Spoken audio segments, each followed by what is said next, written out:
do you find when you go there? What does it say about all that we've been discussing?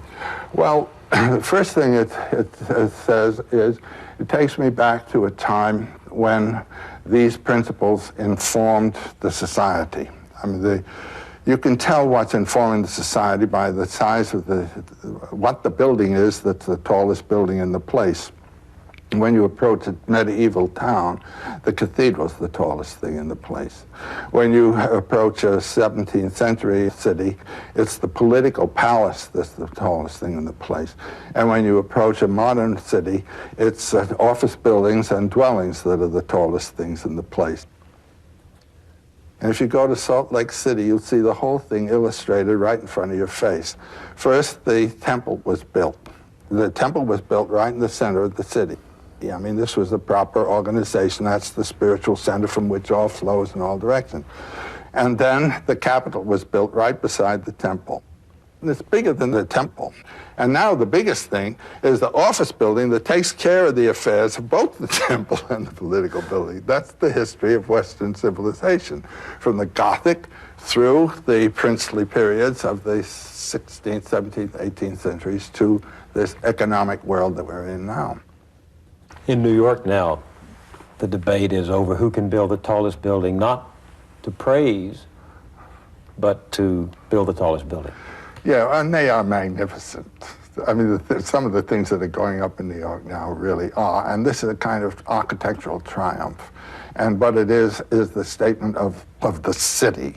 We are a financial power center, and look what we can do. It's a kind of virtuosic acrobatic stunt. Will new myths come from there? Well, something might. You can't predict what a myth is going to be any more than you can predict what you're going to dream tonight. Myths and dreams come from the same place. They come from realizations of some kind that have then to find expression in symbolic form. And the only myth that's going to be worth thinking about in the immediate future is one that's talking about the planet, not this city, not these people, but the planet and everybody on it. That's my main thought for what the future myth is going to be.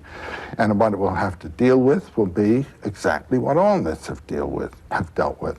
The maturation of the individual, the gradual, the pedagogical way to follow from dependency through adulthood to maturity and then to the exit, and how to do it.